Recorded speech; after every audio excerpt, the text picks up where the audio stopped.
I mean, the thing that I find terrifying, genuinely terrifying, is this file gets sent to a person in Afghanistan by somebody described to me as a member of the Special Forces. He had no idea that he was emailing off quite so much data. As I understand it, he thought he was sending over a few names, which a source on the ground would sort of basically check out. These names would be checked out to find out whether they were sort of legitimate asylum seekers, as it were.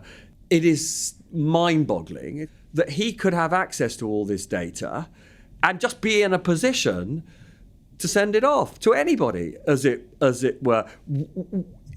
Ministry of Defence has more sensitive data than pretty much any department one can think of. Where were the protections? Where were the protocols that meant that this? It's sort of mind-boggling that this accident could have happened. That you didn't have to sort of jump through about 1,000 hoops to get hold of this data. It's bizarre. This also horrifies me, right? So the document is sent off in February 2022.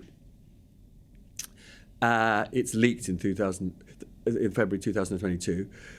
The MoD doesn't discover that the leak has happened until August 2023, and only discovers it because some person, I don't know whether you want to call them mischievous or malicious, posted about it on Facebook. So there's this 16-month period where it's just available in Afghanistan. And I mean, again, who knows what happened to that document? So the government finds out about the leak in August 2023. There's a general election in July 2024. That's 11 months, right? Another year has since passed, right? So, in other words, the failure to disclose any of this, either to the public or parliamentarians, there's a longer period where the information is suppressed under this government than there was under the previous government. Now, obviously, the original debacle and the major part of the disaster has to be laid at the previous government's door.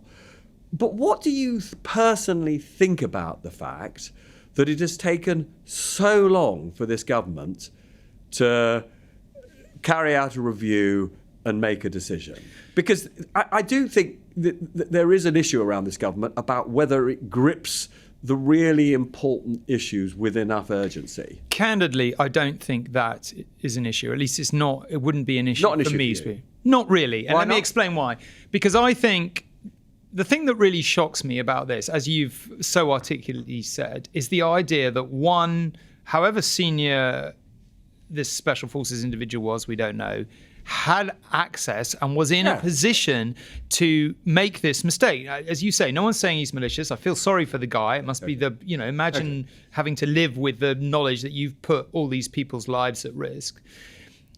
But the truth is, we were in Afghanistan for more than 20 years. We're going to talk in a minute about, what we both think about. We all lived through that period. And I'm interested to know what you think about it now. I have a few thoughts about it in retrospect. But the thing that really gets me and got me at the time was all these people place their trust in us. And this has happened so often in the past decades. You see the Americans, like in Vietnam or all these other places where they fought these long wars, they got involved. And these people place their trust in us. And we let them down so badly, leaving so many of them behind in the rush. And that was just a matter of national shame. And the idea that this leak happened and put some of these people at risk just adds shame upon shame.